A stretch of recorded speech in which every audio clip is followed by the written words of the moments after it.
उमर इब्न Khattab রাদিয়াল্লাহু তাআলা আনহু বৈশিষ্ট্যের কথা হদিসে আছে সামি'তু রাসূলুল্লাহ সাল্লাল্লাহু আলাইহি ওয়াসাল্লাম ইয়াকুল কুল্লু বনি উনসা ফা ইন্না আসাবাতুহুম লিআবিহিম মা খালা ওয়ালাদু ফাতিমা রাদিয়াল্লাহু আনহা ফা ইন্নী আনা আসাবাতুহু ওয়া আনা আবু। এটা রাসূলুল্লাহর বৈশিষ্ট্য। আর উমর ইবনে খাত্তাব রাদিয়াল্লাহু আনহু অন্য সনদে قال سمعت رسول الله صلى الله عليه وسلم يقول كل سبب ونسب منقطع يوم القيامة।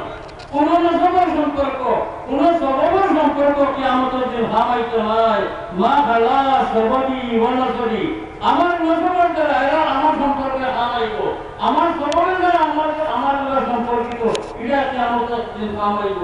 وكل ولد أبي فإن عتبته لأبيه ما خلا ولد فاطمة رضي الله عنها فإني أنا أبوهم وعتبتهم رواه الإمام عبد الرزاق المصنف الصغير।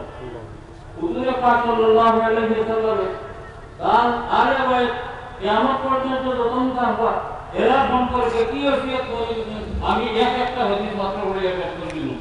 আর যায়েদ ইবনে আরকাম রাদিয়াল্লাহু তাআলা আনহু قال قال رسول الله صلى الله عليه وسلم أيها الناس إني تارك أمرين لم تضلوا إن اتبعتهما।